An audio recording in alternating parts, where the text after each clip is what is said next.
Our scripture reading today, our second one, is taken from Matthew chapter 9, verse 35 to chapter 10, verse 8.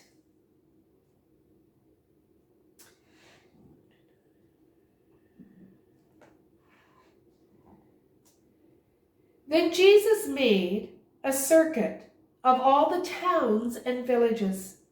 He taught in their meeting places, reported kingdom news, and healed their diseased bodies, healed their bruised and hurt lives.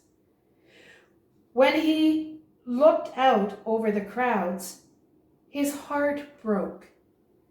So confused and aimless they are, like sheep with no shepherd. What a huge harvest, he said to his disciples.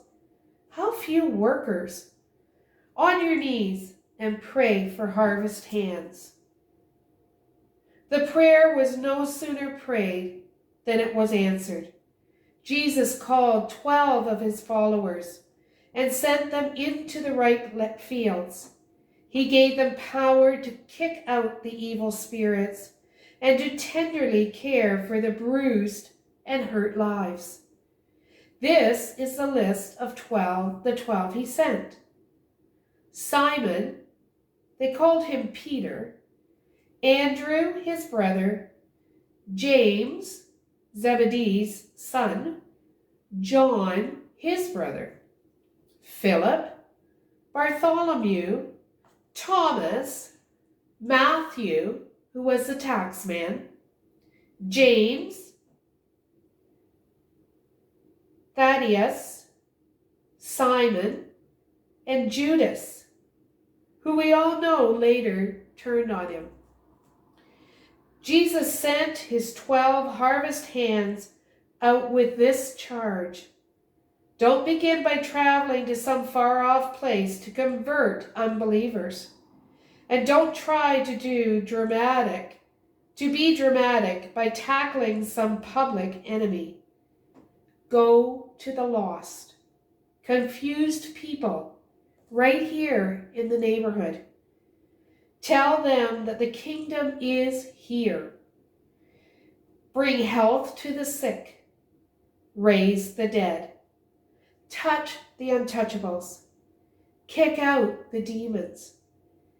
You have been treated generously, so live generously. Amen.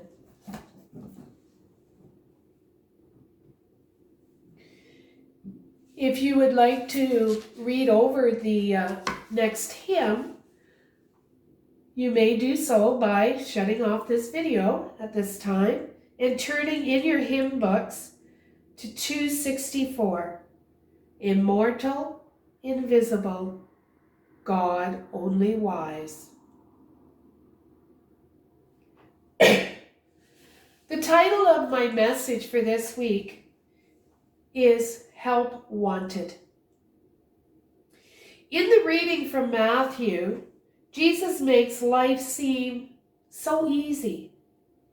He is able to move around to all the cities, preach in any synagogues, and cures every single ailment to man. Somehow, some way, Jesus is able to get all of it done. Does he use magical powers? No, it is just the way he works. When he prepares to send out his disciples to assist with his work, things are not the same. The disciples are treading on unknown territory. At this time of the normal school year, the same is happening to our students. They should be preparing for graduation, but unfortunately, that is something that cannot happen this year. But even though they may not be having their graduation ceremonies, life after graduation is not going to be the same. Our students, like the disciples, are heading into unknown territory. They must be prepared for what lies ahead. It could be secondary school, post-secondary school, the workforce, or for some, it is unknown what the next step will be. I see myself walking into the unknown sometimes when I go in to preach in a church where I have not visited before. Will they like what I have to say? Or how I say it? You know, we are all followers of Jesus, but are we up to the task of what this passage is asking us to do?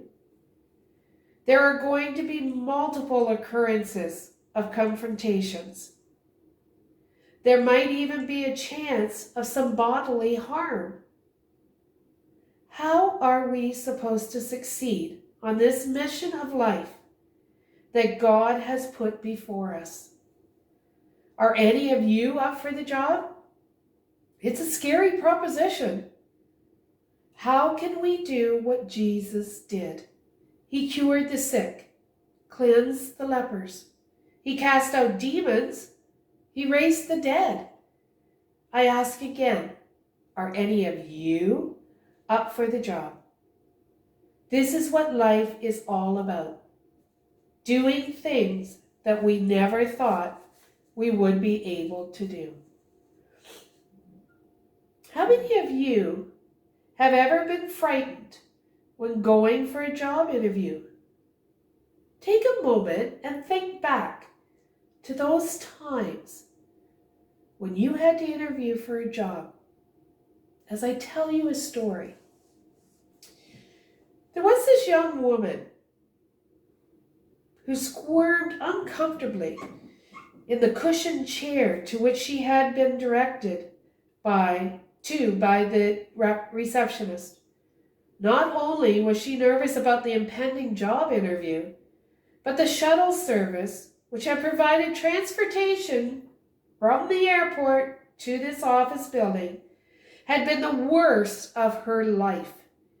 Now, because of traffic and because the driver had no idea which building was hers, she was late for the interview. She would be forced to wait until she could be worked in, as the receptionist put it. She kept trying to calm her nerves with the thought that